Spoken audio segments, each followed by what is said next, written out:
আমরা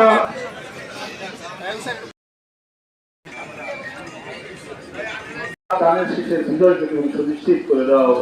ইয়া আল্লাহ, গাজীপুর এক আসনের দানের শীষের বিজয়কে সুনিশ্চিত করে দাও। ইয়া আল্লাহ, আমরা দানের শীষের পক্ষে কাজ করতে পারি তৌফিক দান করো। ইয়া আল্লাহ, আমাদের প্রত্যেকের মনে নেকারটা কবুল করো। ইয়া আল্লাহ, বিশেষ করে দেশের নেত্রী বেগম খালেদা জিয়াকে তুমি কবুল করো। ইয়া আল্লাহ, তার কবরটা জান্নাতে বাগিচা বানিয়ে দাও। সুবহান রাব্বিকা রব্বিল ইজ্জাতি আম্মা ইয়াসিফুন ওয়া সালামুন আলাল মুরসালিন আলহামদুলিল্লাহি রাব্বিল আলামিন।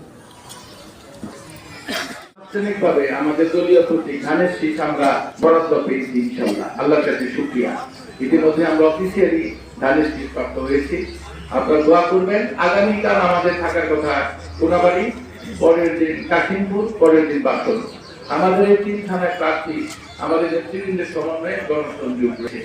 তারপরে 26 তারিখ থেকে 31 তারিখ 30 তারিখ পর্যন্ত আমাদের কালিয়াকুর উপজেলা পৌরতে আমাদের বিভিন্ন প্রোগ্রাম থাকবে ইনশাআল্লাহ। আমাদের নির্বাচনী কন্ট্রোল রুম আছে, যেটা মোমাইন্ডের কাছ থেকে জানতে চাইছিল কোন মিডিয়া সমন্বয়কারী আছে কিনা আপনার, এবং আমাদের কোনাবাড়ি কাশিমপুর বাসনের ওখানে প্রধান হিসেবে আমাদের জনসংযোগ ভাই এখানে দায়িত্ব পালন করছেন। আপনারা 3 থানার বিষয়ে যা যা জানতে চাবেন সেখানে আপনারা সকল ভাইয়ের কাছ থেকে আমাদের এখানে একটা কমিটি রয়েছে 21 সদস্য বিশিষ্ট, তাদের মাধ্যমে জানতে পারবেন। আর কালিয়াকুড়ে আমাদের উমান ভাই, বাবুল ভাই সহ আমাদের হেলাল মামা, পারভেজ মামা, যারা সিনিয়র নেতৃবৃন্দ রয়েছেন, তাদের মাধ্যমেও আপনারা সকল বিষয়গুলো আপনারা অবগত হতে পারবেন। ধন্যবাদ সবাই।